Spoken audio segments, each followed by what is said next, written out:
Halo semua, perkenalkan nama saya Firdausya Nur Mufidah dari Fakultas Kedokteran Universitas Mula Warman. Pada kesempatan kali ini, saya akan menjelaskan tentang SADARI, pemeriksaan payudara sendiri untuk deteksi dini kanker payudara. Apa itu SADARI? Pemeriksaan payudara sendiri atau disingkat SADARI merupakan suatu pemeriksaan mandiri yang dilakukan dengan menggunakan tangan atau perabaan dan penglihatan untuk memeriksa apakah ada perubahan fisik pada payudara. Proses ini dilakukan agar semua perubahan yang mengarah pada kondisi yang lebih serius dapat segera ditangani. Kapan SADARI dilakukan? SADARI secara rutin dilakukan setiap bulan sejak berusia 20 tahun. Pemeriksaan ini dilakukan dalam waktu periode seminggu setelah menstruasi berakhir. Jika Anda sudah tidak mengalami menstruasi, maka pemeriksaan dilakukan kurang lebih di hari yang sama di setiap bulannya. Posisi saat melakukan pemeriksaan terdiri dari 3 posisi. Yang pertama, berdiri di hadapan cermin. Kedua, pada saat mandi. Kenapa pada saat mandi?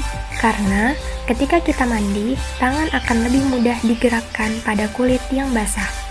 Yang ketiga, posisi berbaring. Langkah-langkah dalam melakukan SADARI. Pertama, dalam hal inspeksi atau melihat. 1.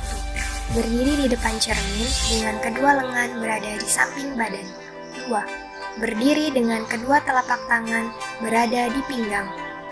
3. Berdiri dengan kedua tangan diangkat lurus di atas kepala ataupun ditautkan di belakang kepala. Pada masing-masing posisi tersebut, lihatlah dan perhatikan payudara Anda. Adapun hal yang perlu dilihat adalah berikut.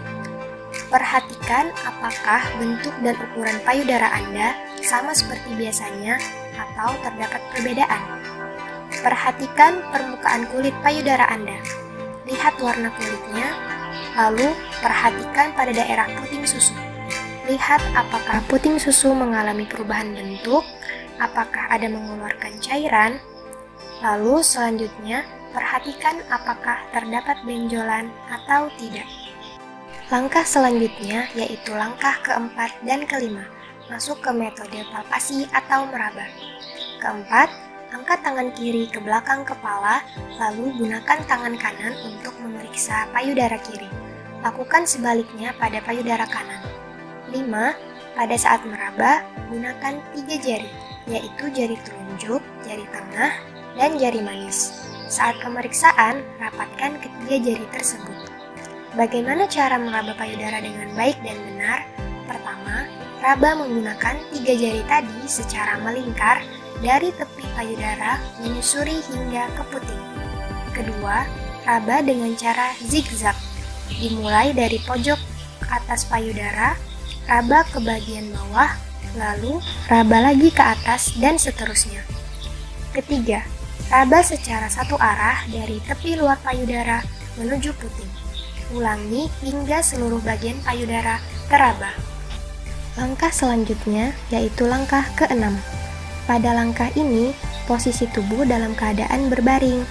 Untuk memeriksa payudara kanan, letakkan bantal atau handuk yang dilipat di bawah bahu pada payudara kanan. Lalu, letakkan tangan kanan di belakang kepala. Raba payudara kanan menggunakan tangan kiri. Lakukan hal sebaliknya pada payudara kiri.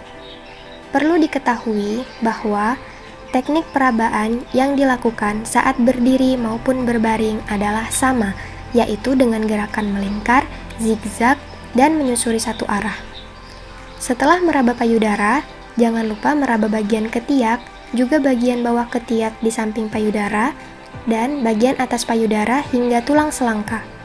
Lalu, tekan puting menggunakan ibu jari dan jari telunjuk. Perhatikan apakah ada cairan yang keluar. Hal-hal yang perlu diperhatikan saat melakukan pemeriksaan adalah: pertama, apakah saat melakukan perabaan ditemukan rasa nyeri? Kedua, perhatikan apakah kulit payudara Anda mempunyai cekungan atau tarikan.